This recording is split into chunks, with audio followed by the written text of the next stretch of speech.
जय हिंद। स्वागत है आपका हमारे इसी पाठशाला सेंटर यूट्यूब चैनल में। आज हम करेंगे छत्तीसगढ़ का प्राचीन इतिहास का एक वीडियो सीरीज स्टार्ट, है ना। जैसे आपको पता होगा कि छत्तीसगढ़ में आगामी एग्जाम होने वाले हैं सीजीपीएससी और व्यापम से संबंधित जो एडीओ के एग्जाम है और सीजीएसआई, साथ में प्रयोगशाला परिचारक। तो इन तीनों एग्जाम में आपके छत्तीसगढ़ के सेक्शन से प्रश्न आने ही आने हैं, है ना। छत्तीसगढ़ से आपका प्रश्न इसमें आने ही आने वाले हैं, इसलिए हम इसका छत्तीसगढ़ का प्राचीन इतिहास करेंगे। और हमारा पैटर्न क्या होगा, सबसे पहले हम क्या करेंगे, जितने भी इंपॉर्टेंट टॉपिक्स होंगे, देखिए पढ़ने को तो इतिहास में बहुत सारा है ना, लेकिन हम वो पढ़ेंगे जो अभी तक एग्जाम में पूछे गए हैं या फिर पूछे जाने की संभावना है और जो अधिकतर हम पढ़ते हैं, है ना। बहुत सारी चीजें हैं, जैसे आप पाषाण काल का बहुत लोग ईयर बताते हैं 10,000 5,000 वर्ष, वो ठीक है, लेकिन वो प्रश्न में आने के लायक प्रश्न नहीं है।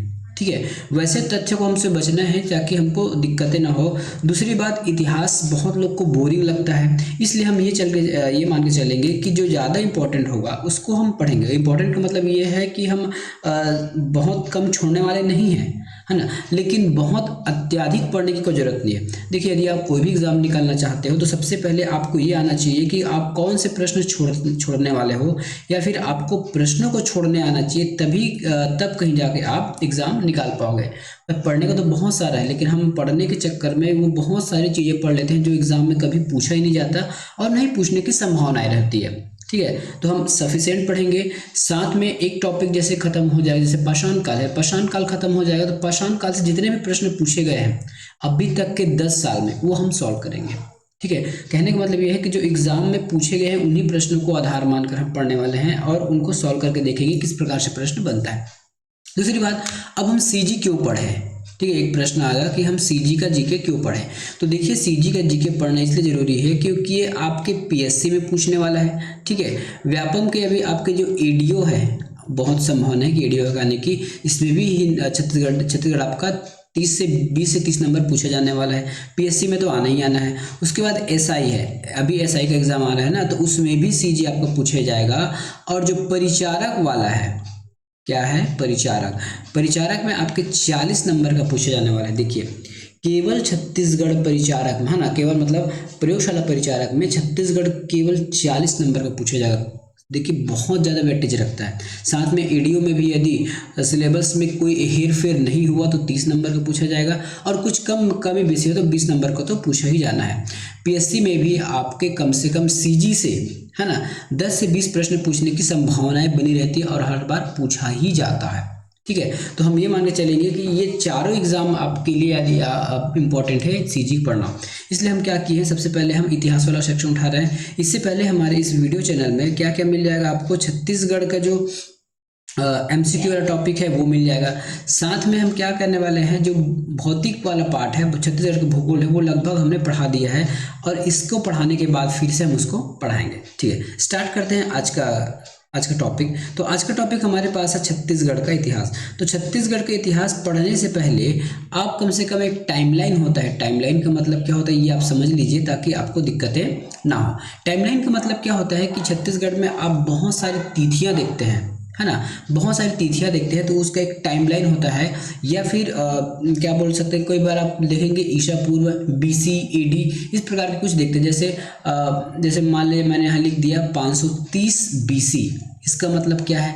या फिर 2024 से यदि मैंने बोल दिया, ईस्वी बोल दिया, तब इसका मतलब क्या है, ये आपको समझना पड़ेगा।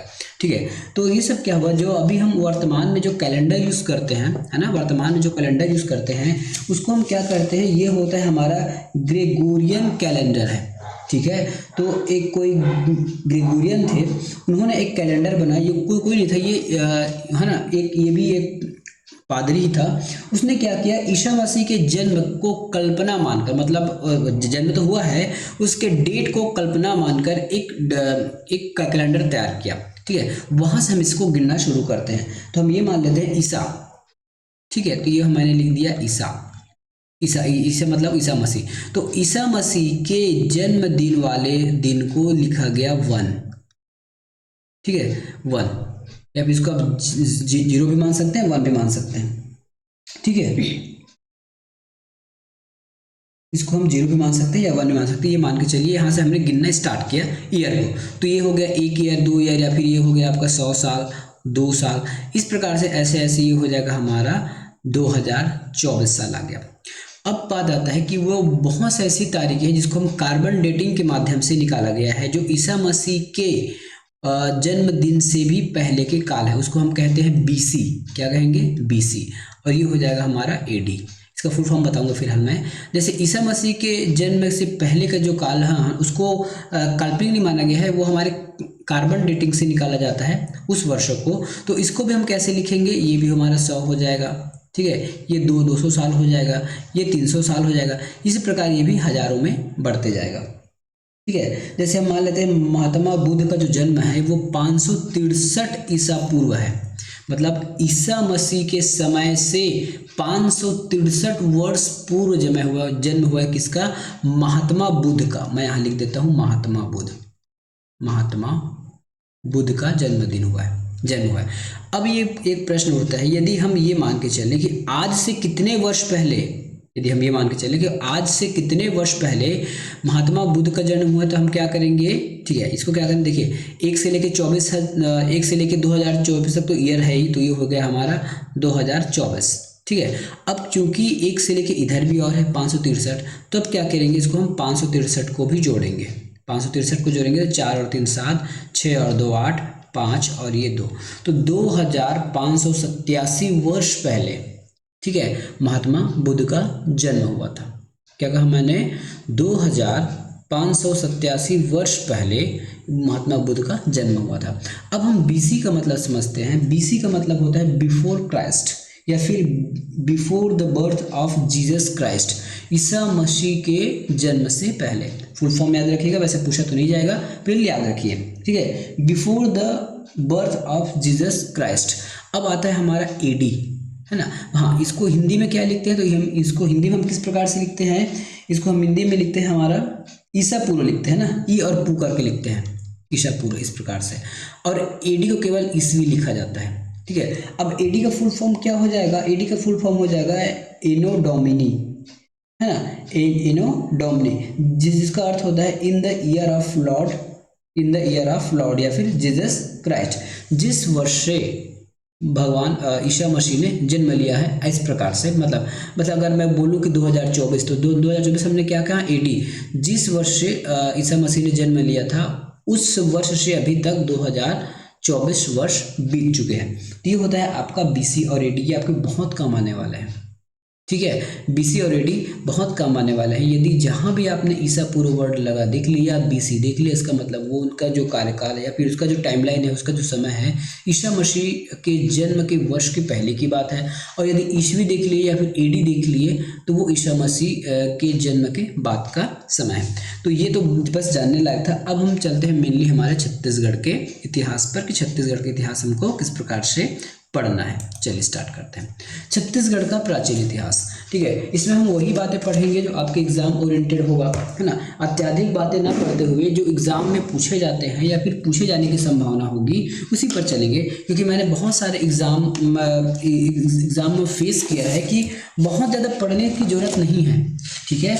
एग्जाम में आपको बहुत ज़्यादा पढ़ने की जरूरत नहीं है, क्योंकि एग्जाम में वैसे 10 प्रश्न ऐसे हैं जिसको कोई बना ही नहीं सकता, है ना। तो उसके पीछे मत भागिए, ठीक है। उसके पीछे आपको भागने की आवश्यकता नहीं है, बस उतना पढ़िए जो रेगुलर प्रश्न में आता है, आपका काम बन जाएगा। भले आप 100 में 100 नहीं लाएंगे, यदि 100 में 80 भी लाएंगे तो आप टॉप 10 में आ जाओगे। ये मान के चलिए कि आपको पढ़ना क्या है, ठीक है। तो चलिए स्टार्ट करते हैं छत्तीसगढ़ का प्राचीन इतिहास। तो छत्तीसगढ़ का प्राचीन इतिहास, अब किसी भी इतिहास को हम किस प्रकार से टाइमलाइन में बांटते हैं या फिर एक लिखित सोर्स के हिसाब से बांटते हैं। जब इंडियन जीएस पढ़ेंगे तो उसमें बहुत सारे सोर्स पढ़ते हैं कि वास्तविक में प्राचीन इतिहास या फिर कोई भी इतिहास को हमको जानकारी कैसे मिलती है। तो हमारे इंडियन जीएस का पार्ट है, हम यहाँ उसको क्लियर नहीं करने वाले हैं। बस ये मान लीजिए कि छत्तीसगढ़ का जो प्राचीन इतिहास है उसको हम 3 भागों में बांटेंगे लिपि के आधार पर, ठीक है। मैं यहाँ कोष्टक में लिख दूं क्या? लिपि के आधार पर या फिर साक्ष्य के आधार पर। मैं यहाँ लिख देता हूँ लिपि के आधार पर, लिपि के आधार पर। देखिए मैं पहली बार ऐसा लिख के पढ़ा रहा हूँ, मैं पहले बहुत पीडीएफ से पढ़ाता था, लेकिन बाद में पता चला कि आप जितना ज़्यादा लिखोगे ना उतना ज़्यादा आपके दिमाग में बढ़ता है ना। और क्या होता है, यदि पीडीएफ चलते रहता है ना तो हमको बहुत सारी चीज़ें एक साथ दिखाई देती है, तो हम ये भी पढ़ लेते हैं वो भी पढ़ लेते हैं और हमारा ध्यान नहीं रहता। अब हम क्या करेंगे, इसी प्रकार एक एक चीज को यहाँ लिखकर हम ट्राई करेंगे, ठीक है, लिखने की कोशिश करेंगे और लिख कर हम पढ़ाई करेंगे, ठीक है। तो छत्तीसगढ़ का इतिहास है, भारत के इतिहास से प्रभावित रहा है, ठीक है। अब हम लिपि के आधार पर पढ़ते हैं कि छत्तीसगढ़ के इतिहास को कितने भागों में बांटा गया है। तो सबसे पहले यहाँ पे आ जाएगा प्राग ऐतिहासिक काल, ठीक है,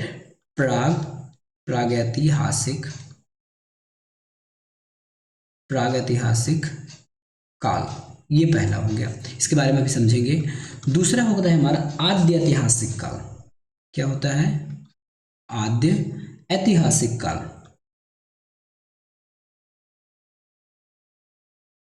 आद्य ऐतिहासिक काल, ठीक है। तीसरा हमारे इसमें हम विभाजित करेंगे, उसको हम विभाजित करेंगे ऐतिहासिक काल के बारे में, ऐतिहासिक काल, ठीक है।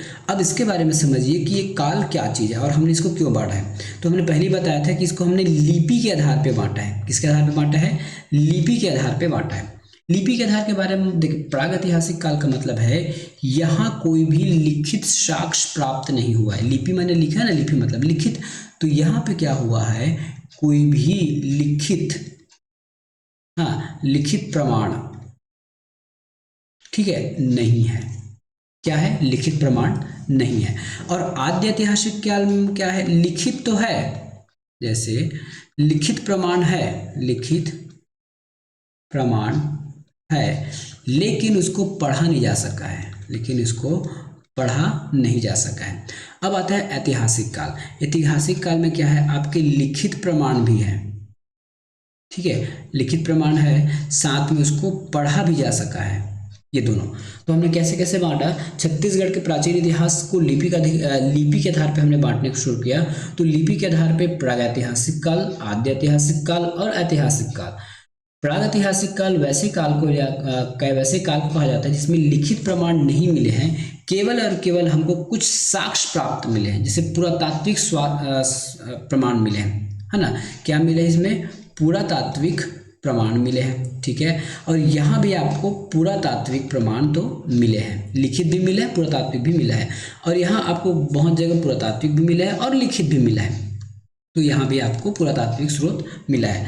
अब हम देखते हैं वैसे कौन से काल हैं जिसको हमने इस श्रेणी में रखा है। तो सबसे पहले हम यहाँ प्रागैतिहासिक काल के बारे में देखते हैं। तो प्रागैतिहासिक काल के बारे में सबसे फेमस ये है आपका पाषाण काल, ठीक है। क्या है? पाषाण काल है। तो पाषाण काल को हमने किस में रखा है? प्रागैतिहासिक काल में रखा है। इसमें कोई भी लिखित प्रमाण हमको नहीं मिले हैं। आदिवासी लोग आए, पूरा दरिद्र टाइप का जिए जीवन, है ना, जहाँ किसी को मारे खाए सब किए, लेकिन कहीं भी उनको लिखना पढ़ना नहीं आता था, ठीक है। किसी प्रकार के उनके लिखित साक्ष्य नहीं मिले। कुछ कंदराओं गुफाओं में, ठीक है, कुछ कंदराओं गुफाओं में कुछ उसके चित्र मिले हैं, लेकिन हम उसको लिखित प्रमाण नहीं माना जाता, क्योंकि लिपि एक क्रमबद्ध या चरणबद्ध जो लिखी रहती है उसको हम लिपि बोलते हैं। लेकिन उन्होंने केवल और केवल भावचित्रात्मक शैली थी, जो भी उन्होंने फोटो बनाया था, है ना, बहुत सारे फोटो आपको देखने को मिलेंगे, तो वो केवल और केवल आपके क्या चीज़ है? फोटो है, ना कि लिपि है, ठीक है। अब चलते हैं आद्य ऐतिहासिक काल में। आद्य ऐतिहासिक काल में आपका आ जाएगा सिंधु नदी घाटी की सभ्यता। सिंधु घाटी क्या है? सिंधु घाटी की सभ्यता। सिंधु घाटी की सभ्यता में आपको लिखित प्रमाण मिले हैं, लेकिन उसको कोई पढ़ा नहीं जा सका, ठीक है। प्रागैतिहासिक काल में क्या हुआ? लिखित मिला ही नहीं है। और सिंधु घाटी सभ्यता में लिखित मिला, लेकिन ऐसा लिख के गया कि कोई पढ़ नहीं पाया आज तक। तो ये हो गया हमारा आद्य ऐतिहासिक काल। और ऐतिहासिक काल में हम क्या करेंगे? यहाँ वैदिक काल से अंग्रेज जमाने तक का या फिर आज तक का पढ़ेंगे, ठीक है। वैदिक काल से अब तक लिख देता हूं मैं। अब तक के जितने भी इतिहास होंगे उसको हम क्या रखते हैं? ऐतिहासिक काल में रखते हैं, क्योंकि वैदिक काल से अभी तक हमको पूरे लिखित प्रमाण भी मिला है, उसको पढ़ा भी जा सकता है। जैसे जैन साहित्य हो गया, वैदिक धर्म हो जाएंगे, बौद्ध काल का हो जाएगा, उसके बाद जितने भी राजवंश आए उसके बारे में हमको पुराणों के माध्यम से मिलता है। फिर हमारे पास एनसीईआरटी है, बहुत सारे ऐसे साक्ष्य हैं, ठीक है, जो हमको इसके लिखित प्रमाण मिलते हैं, उसको हम पढ़ भी पाए हैं। साथ में पुरातात्विक स्रोत भी उनसे प्राप्त हुए हैं। ठीक है। तो इस प्रकार से छत्तीसगढ़ के प्राचीन इतिहास को बांटा गया है। आज हम कोशिश करेंगे कि पाषाण काल तक पढ़ लें, ठीक है, या ज़्यादा होगा तो हम इसका एक और विभाजन करके देखते हैं। वह ये जो ऐतिहासिक काल को हम और विभाजित करके देखते हैं, ठीक है, जो ऐतिहासिक काल है उसको और विभाजित करके देखते हैं। चलिए, ऐतिहासिक काल को हम और किस किस चरणों में बांट सकते हैं, चलिए यहाँ देखते हैं। ऐतिहासिक काल को हम बांट सकते हैं किस प्रकार से, ये देखिए यहाँ पे सबसे पहले हम इसमें इसको लिख सकते हैं प्राचीन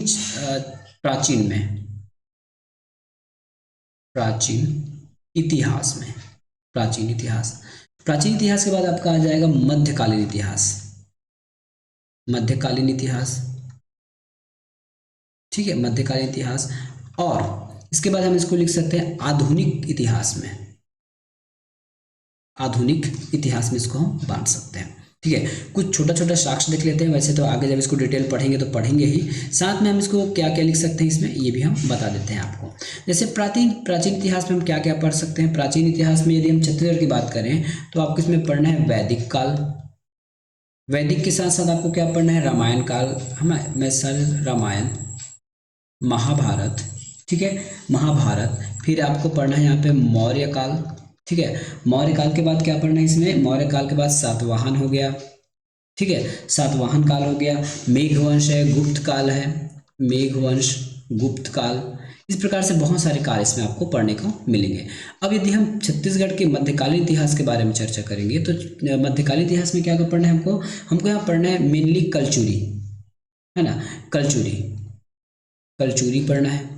कलचुरी के बाद हमको यहाँ पढ़ना है आपके नागवंश पढ़ना है, जितने भी फनी नागवंश है ये नागवंश है। नागवंश के बाद आपको पढ़ना है सोमवंश और काकतीय वंश और सोमवंश पढ़ना है, ठीक है। उसी प्रकार यदि हम आधुनिक की बात करें तो आधुनिक में हमको क्या पढ़ना है, तो आधुनिक में हमको पढ़ना है मराठा काल पढ़ना है। मराठा काल के बाद हमको क्या पढ़ना है यहाँ पे,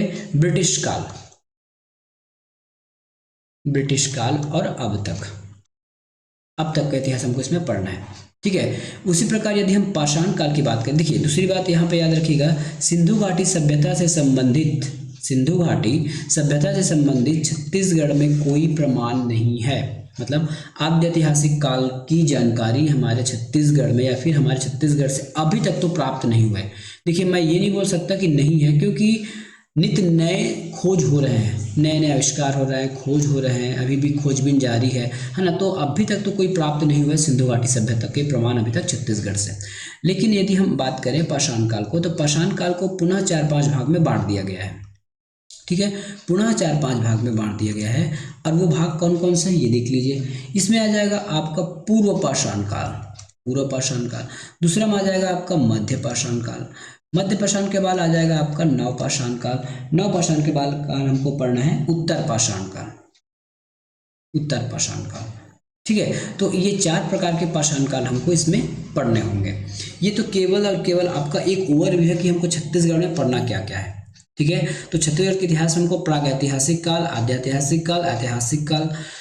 प्रागैतिहासिक काल का अभी तक तो वैसे तो कोई डेफिनेशन पूछा नहीं गया है, लेकिन आप याद रखिए जो हम बताए हैं ये आपकी लिपि के आधार पर है, ठीक है। उसके बाद जो पाषाण काल, ठीक है, प्रागैतिहासिक काल के अंदर आता है पाषाण काल, लेकिन पाषाण काल को भी हमने बांटा है 4 भाग में, पूर्व, मध्य, नव और उत्तर पाषाण काल।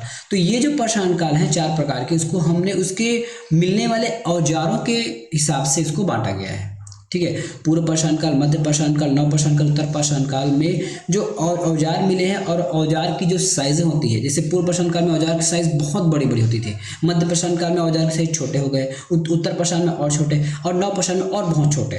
तो इस प्रकार से मिलने वाले औजार और पुरातत्व अवशेष के अनुसार से हमने क्या किया है, पाषाण काल का विभाजन किया गया है। इसको पत्थर काल या प्रस्तर काल के भी नाम से जाना जाता है, या आदि मानव के काल के नाम से भी जाना जाता है, ठीक है। अब हम इसको आगे डिटेलिंग करेंगे प्रागैतिहासिक काल के बारे में। चलिए अब स्टार्ट करते हैं प्रागैतिहासिक काल के बारे में पढ़ना। तो प्रागैतिहासिक काल के बारे में हम क्या क्या पढ़ेंगे, केवल और केवल पाषाण काल करेंगे, ठीक है। प्रागैतिहासिक काल में हम क्या करने वाले हैं, केवल और केवल पाषाण काल के बारे में पढ़ने वाले हैं। तो पाषाण काल को कितने भागों में बांटा गया, हाँ, इसके बांटने का जो आधार है वो भी याद रहना चाहिए, है ना। यदि हम कोई भी काल बांटते हैं, ठीक है, यदि हम कोई भी काल बांटते हैं तो उसके एक आधार होता है। आधार क्या है, तो ये औजारों के साइज, औजार के आकार के, ठीक है, औजार के आकार के हिसाब से इसको बांटा गया है। वैसे आप हिंदी वाले में देखें, मतलब यदि इंडियन जीएस देखेंगे तो इसमें बहुत सारे और चीज़ पढ़ने होंगे, लेकिन आपको हम इंडियन जीएस से अलग पढ़ाएंगे, क्योंकि छत्तीसगढ़ में आपको बहुत कम सवाल देखने को मिलते हैं प्रागैतिहासिक काल से।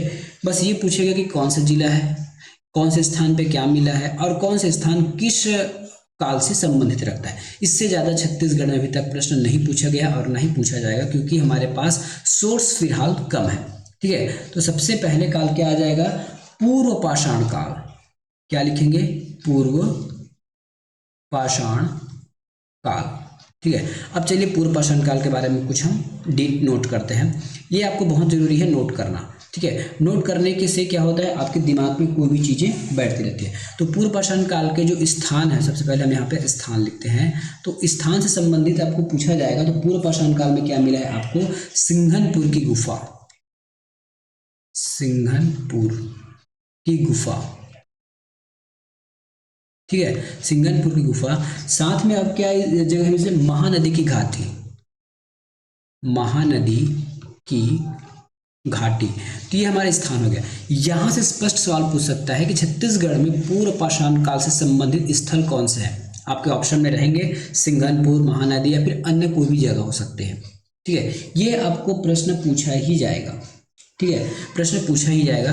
अब ये क्यों प्रसिद्ध है, क्योंकि हम पाषाण काल पढ़ रहे हैं। पाषाण काल में कोई भी चित्र वगैरह था, मतलब कोई भी लिपि था क्या, बिल्कुल नहीं था। तो क्यों प्रसिद्ध रहा होगा, देखिए दिमाग में ऐसी हिट करना चाहिए जब प्रश्न पूछा जाए कि पाषाण काल में यदि सिंघनपुर के बारे में पूछा गया तो क्यों प्रसिद्ध था भाई। तो पाषाण काल में होता क्या था, पाषाण काल में शैल चित्र मिलते थे, ठीक है। जो आदि मानव होते थे, जो जहाँ रहते थे अपने गुफाओं में, है ना, वहाँ की गुफाओं में वो जो भी देखते थे, चाहे वो शिकार करने जाए या घर में रहे या फिर कहीं भी कुछ भी देखे, तो वो उसका चित्र बनाते थे, ठीक है। तो वहाँ क्या देखने मिला है, वहाँ उनको शैल चित्र देखने को मिला है। शैल चित्र का मतलब समझते हैं, चित्र मतलब होता है फोटो और शैल मतलब होता है पत्थर। तो पत्थरों पर बना चित्र शैल चित्र कहलाता है, ठीक है, पत्थरों पर बना शैल चित्र कहलाता है। अब देखिए कई बार आपको यहाँ से ये प्रश्न पूछा जाएगा कि यदि सिंघनपुर की गुफा तो समझ आ गया, यदि हम स्पेशल यदि जिला की बात करें तो ये रायगढ़ जिला है, रायगढ़ जिला है। तो रायगढ़ जिले की कौन कौन से स्थान से हमको मिला है, ठीक है, रायगढ़ जिले के कौन कौन से स्थान से हमको ये सब चीजें दिखा मिला, तो ये देखिए यहाँ पे लिख लीजिए छापामार, ठीक है, क्या है, छापामार। छापामार के बाद है आपके यहाँ हो जाएगा भंवरखोल, भंवरखोल, ठीक है, छापामार, भंवरखोल, और ये हो जाएगा गिद्धा, ठीक है। गिद्धा के बाद सोनबरसा, सोनबरसा। ये जो स्थल है यहाँ पे पूर्व पाषाण काल के चीजें मिली गई है, ठीक है, पूर्व पाषाण काल की चीजें मिली हुई है। ये हो गया स्थान। अब कई बार आपको एक बार प्रश्न देखने को मिला था, एक बुक में लिखा है कि जो रायगढ़ को है ना भीमबेटका का क्या दिया गया है, भीमबेटका का खिताब दिया गया है, या फिर उसको एक, जैसे आपको पता है ना कि मध्य प्रदेश में भीमबेटका एक जगह है जहाँ पे अत्यधिक मात्रा में शैल चित्र मिले हैं, इसीलिए रायगढ़ को भीमबेटका के नाम से भी जाना जाता है। कई बार अगर प्रश्न पूछा जाए तो आपको रायगढ़ ही जगह लेना है, या इसको छत्तीसगढ़ की भीमबेटका के नाम से भी जाना जाएगा, ठीक है, भीमबेटका के नाम से जाना जाएगा। यहाँ एक और नाम और लिख लीजिए, बोतलदा, बोतलदा, ठीक है, बोतलदा भी एक स्थान है, ठीक है। ये तो हो गया स्थान और ये है। अब यदि हम इसको देखें तो ये किस जगह पर है, ठीक है, स्थान आपके सिंघनपुर की गुफा, लेकिन प्राकृतिक विभाजन के हिसाब से देखा जाए तो जो सिंघनपुर की गुफा है, रायगढ़ है, ये कहाँ मिलता है, देखिए तो ये मिल गया आपके चंवर ढाल की ढाल पे, चंवर ढाल की एक पहाड़ी है उस ढाल पर मिलती है, चंवर ढाल, चंवर ढाल, ठीक है, चंवर ढाल। एक बार प्रश्न में आया था कि चंवर ढाल क्या है, तो चंवर ढाल पहाड़ी की श्रृंखला है। तो चंवर ढाल कुछ इस प्रकार से है, मतलब ये पहाड़ियों की श्रृंखला है चंवर ढाल। कई बार प्रश्न पूछा गया है ना कि चंवर ढाल कहाँ स्थित है, तो ये रायगढ़ जिले में है, सिंघनपुर की गुफा यहाँ पे है, और ये शैल चित्र के लिए फेमस है, ठीक है। अब यहाँ मिले क्या है, तो पत्थर के कुदाल मिले हैं, कुदाल मतलब समझते हैं कुदारी, जिससे हम लोग जमीन खोदते हैं छोटा मोटा सब्जी वब्जी लगाने के लिए। तो यहाँ पे क्या मिले हैं, पत्थर के कुदाल मिले हैं, पत्थर के कुदाल मिले हैं। ठीक है, पत्थर के कुदाल यहाँ पे मिले हैं। मैं जो भी पढ़ा रहा हूँ हमेशा आपके परीक्षा में आने वाले ही हैं ये। ठीक है, परीक्षा में आने वाले चीज़ों को ही मैं आपको पढ़ा रहा हूँ, अलग से आपको एक्स्ट्रा चीज़ें मैं नहीं पढ़ाऊंगा। ठीक है, जो प्रश्न में पूछा जाएगा इसके बाद हम प्रश्न भी लगाएंगे प्रागैतिहासिक काल का। यदि आज अगर अधिक समय ना हुआ तो फास्ट करने की कोशिश करते हैं, लेकिन फास्ट ना करते हुए कोशिश कीजिए कि कम पढ़िए लेकिन ज़बरदस्त पढ़िए। ठीक है, कम पढ़िए लेकिन बम पढ़िए, इतने में आपका काम हो जाए या फिर इतने में आपका सिलेक्शन हो जाए, कुछ इस प्रकार से पढ़िए। ठीक है, तो अभी तक हमने क्या पढ़ा, प्रागैतिहासिक काल पढ़ा, औजारों के आकार के बांटा गया है, पूर्व पाषाण काल स्थान है आपके सिंघनपुर गुफा, महानदी की घाटी का क्या मिला यहाँ पे शैल चित्र मिला है। अब यदि जिला की बात किया जाए तो रायगढ़ जिला है। अब यहाँ पे आपको छापामार, भंवर खोल, गिधा, सोनबरसा, बोतलदा, ये कुछ जगह है। ठीक है, ये कुछ जगह है रायगढ़ के, यहाँ भी हमको क्या मिला है, शैलचित्र प्राप्त हुए हैं, पूर्व पाषाण काल के कुछ साक्ष्य प्राप्त हुए हैं।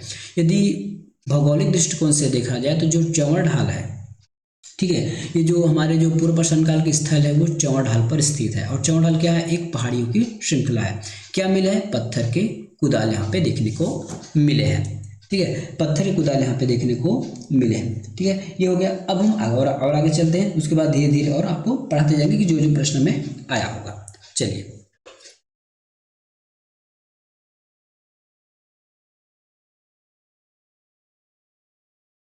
यहाँ पे और अगर पाषाण के कुछ औजार देख लेते हैं। ठीक है, पाषाण के कुछ औजार और अब कुछ जगहों पर मिले हैं, वो भी हम यहाँ पे देख लेते हैं, ज़्यादा अच्छा होगा।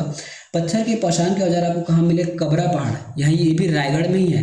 ठीक है, कबरा पहाड़ कहाँ पे, ये कबरा पहाड़, कबरा पहाड़ कहाँ पे ले है, ये रायगढ़ में। मैं रायगढ़ लिख देता हूँ इस प्रकार से, रायगढ़ कहाँ पे, रायगढ़ पे है।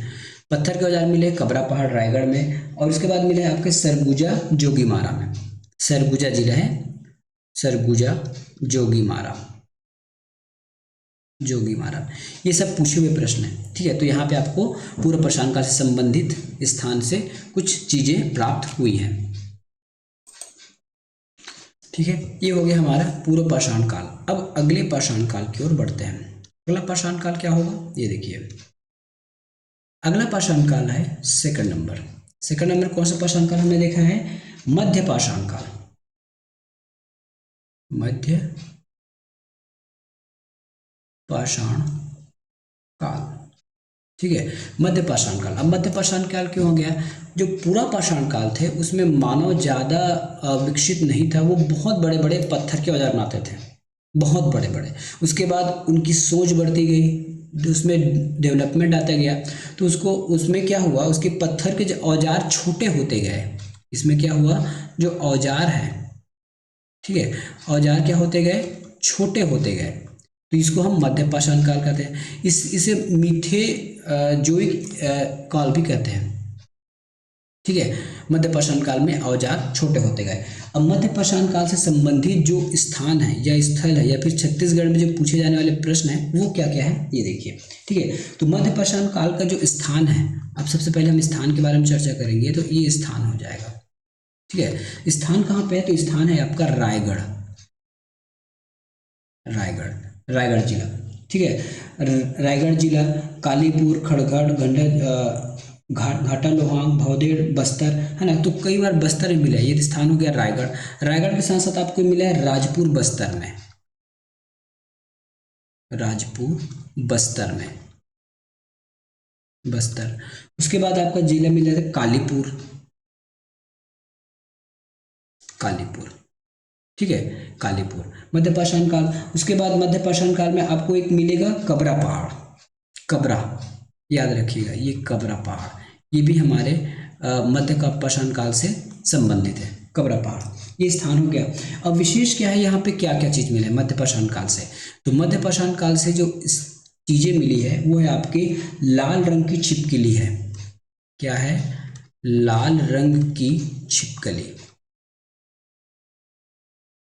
क्या मिली है, लाल रंग की छिपकली है। कुल्हाड़ी मिली है मध्य पाषाण काल से, कुल्हाड़ी। ठीक है, तो इस प्रकार से छोटे छोटे चीज यहाँ पे मिलना शुरू हो गए मध्य पाषाण काल में। ठीक है, अर्धचंद्राकार के कुछ पाषाण मिले, क्या मिले, अर्धचंद्राकार, अर्ध चंद्राकार के औजार, ठीक है। अर्धचंद्राकार के यहाँ पे औजार भी हमको प्राप्त हुए हैं मध्यपाषाण काल से, ठीक है। तो मध्यपाषाण काल से आपको प्रश्न कैसे बनेगा, स्थान पूछेगा तो रायगढ़। और कई बार ये कबरा पहाड़ जो है ये हमेशा आपको पूछा जाएगा कि मध्यपाषाण काल से वैसे कौन सा स्थान है जो संबंधित है, तो आपको इसका आंसर लेना है कबरा पहाड़, ठीक है। मध्यपाषाण काल का स्थल कौन सा है, कबरा पहाड़ है। अब देखते हैं अगला हमारा क्या चीज है, ठीक है।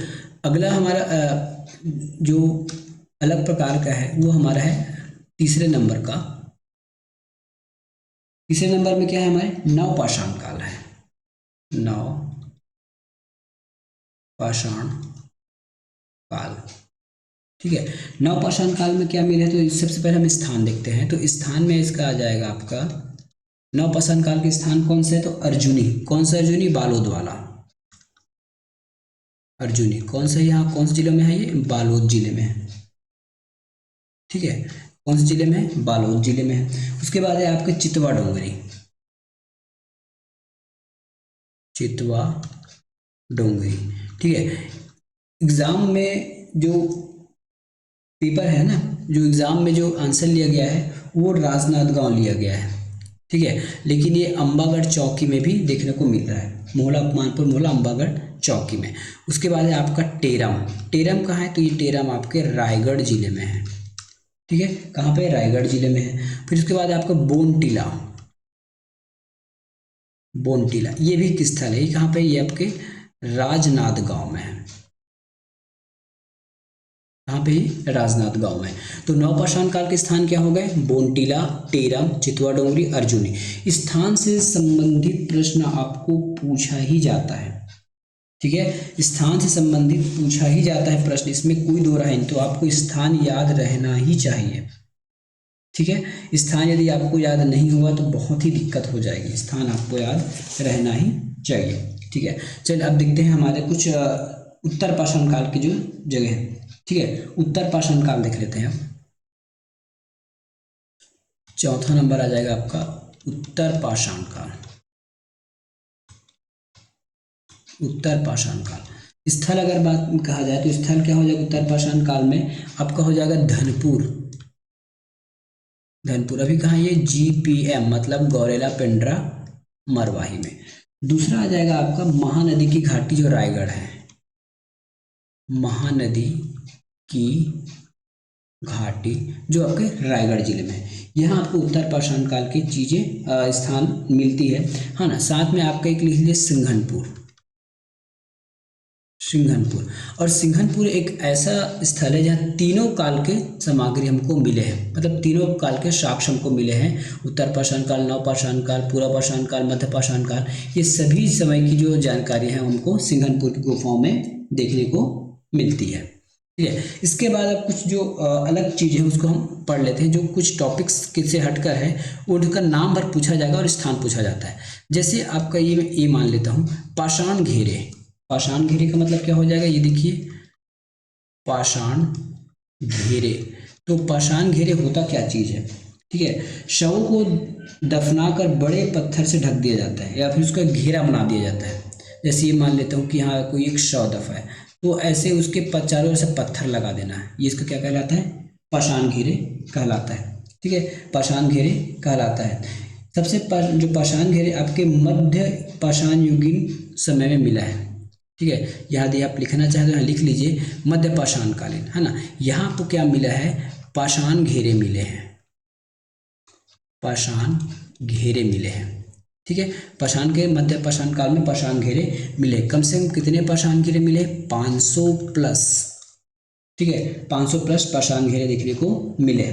स्थल देखा जाएगा तो यहाँ पे स्थल आप याद रख लीजिएगा बालोद जिले में। कहाँ पे है, बालोद जिले में। करही भदर, चिरारी और सोरर। क्या है, करही भदर, करही भदर, ठीक है। करही भदर, सोरर, सोरर यहाँ पे वो क्या मिले, पाषाण घेरे देखने को मिले। अब शैल चित्र के बारे में तो मैं आपको पढ़ाई दिया हूँ।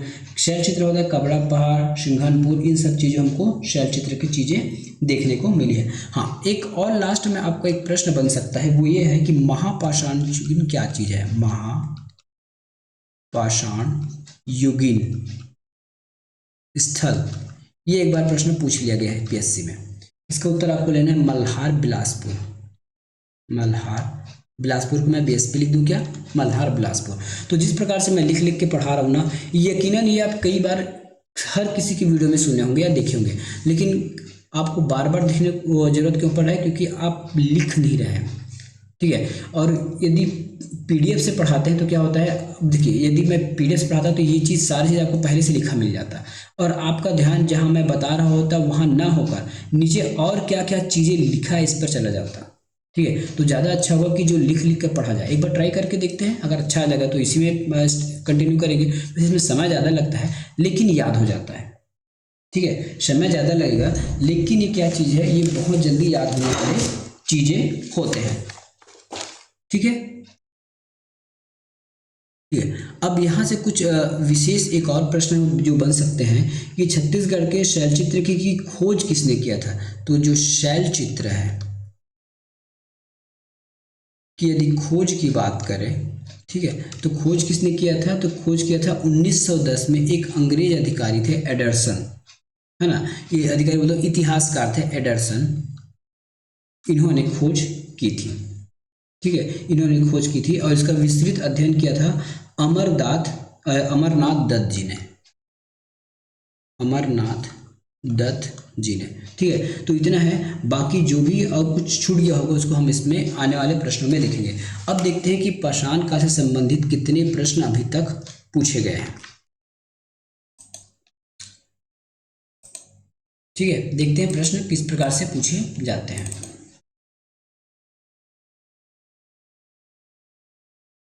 ये देखिए, छत्तीसगढ़ में प्रागैतिहासिक कालीन शैलचित्र सर्वाधिक किस जिले से प्राप्त हुए हैं। अभी हमने जो जो पढ़ा है बस वहीं से आपको बताना है उत्तर को, अगला से आपको कोई भी चीज़ें पढ़ने की आवश्यकता नहीं पड़ेगी। ये पूछा गया आपके सीजीपीएससी में, पूछा गया 2021 में और ये 2018 में। तो ऑप्शन देख के ही लगाइए, राजनांदगांव से भी मिला है, बिलासपुर से भी मिला है, रायगढ़ से भी, बालों से भी, लेकिन सर्वाधिक पूछा गया तो सर्वाधिक आपके रायगढ़ के सिंघनपुर स्थान से मिला हुआ है, ठीक है, याद रखिएगा, ठीक है। सिंघनपुर के स्थान से मिला है। सर्वाधिक प्रागैतिहासिक कालीन शैलचित्र छत्तीसगढ़ के रायगढ़ जिले से प्राप्त हुए हैं। रायगढ़ जिले में स्थित सिंघनपुर गुफा से मिले हैं, अभी हमने जो पढ़ा है ना। और सिंघनपुर गुफा की खोज किसने की थी, तो 1910 में एडरसन नामक जो इतिहासकार है उन्होंने की थी। और इसके साथ कौन थे, तो अमरदत्त नाम के कोई व्यक्ति थे जो भारतीय थे, वो इनके साथ थे, ठीक है। चलिए आगे प्रश्न देखते हैं। अगला प्रश्न कौन सा है, छत्तीसगढ़ राज्य में शैलचित्र के लिए कौन सा जिला प्रसिद्ध है, तो बिलासपुर, रायगढ़, देखिए कबीरधाम तो आएगा नहीं, सरगुजा तो आएगा नहीं, वैसे सरगुजा में भी मिला है, लेकिन राज्य में शैलचित्र के लिए प्रसिद्ध तो सबसे ज़्यादा कहाँ पे है, रायगढ़ जिले में है, ठीक है। देखिए प्रश्न कैसा बन रहा है, आपको ज़्यादा कुछ पढ़ने की आवश्यकता नहीं पड़ेगी यहाँ पे। चौवलधार पहाड़ी स्थित शैलचित्र का स्थान कौन सा, भी मैंने बताया ना, चौवलधार पहाड़ी क्या है, एक पहाड़ी है जो सिंघनपुर गुफा है। चौवलधार की पहाड़ी में कौन सी गुफा है, सिंघनपुर गुफा है। यहाँ पे आपको विभिन्न प्रकार के शैलचित्र देखने को मिलते हैं। कब पूछा गया इस प्रश्न को, तो 1920 में आईएमओ, मेरे ख्याल से सीएमओ होगा या फिर आईएमओ लिखा है, कुछ जो भी सीएमओ भी हो सकता है। चलिए, प्रसिद्ध कबरा पहाड़ या कबरा गुफा किस जिले में स्थित है, जिन्हें इनके पूर्व ऐतिहासिक गुफा चित्रों के लिए जाना जाता है। कबरा पहाड़ कहाँ है, तो कबरा पहाड़ जो है, ठीक है, कबरा पहाड़ जो है आपके रायगढ़ जिले से संबंधित है। कहाँ संबंधित है, रायगढ़ जिले से संबंधित है। चलिए अब क्या करते हैं, यहाँ थोड़ा सा रिवीजन कर लेते हैं कि किस किस काल में क्या क्या चीज़ें मिली हुई थी, ठीक है। चलिए मैं सबसे पहले यहाँ लिखता हूँ पूर्व पाषाण काल में, पूर्व लिख रहा हूँ। पूर्व पाषाण काल में क्या स्थल क्या थे हमारे, सिंघनपुर की गुफा थे, मैं शॉर्टकट में लिख रहा हूँ ना, सिंघनपुर की गुफा। उसके बाद है सोनबरसा, सोनबरसा, ठीक है। सोनबरसा के साथ है यहाँ पे भंवरखोल या छापा, मैं छापा मार लिख रहा हूँ, छापा मार, गीधा, है ना, और भंवरखोल, भंवर को लिख लीजिएगा, मैं लिख रहा हूँ, ठीक है। तो ये पूर्व पाषाण काल से संबंधित था। उसके बाद आता है आपके मध्य पाषाण काल से संबंधित स्थित कौन सा है, कबरा। अब इसको आप याद कैसे करेंगे, कबरा का मतलब होता है थोड़ा छुट जाए।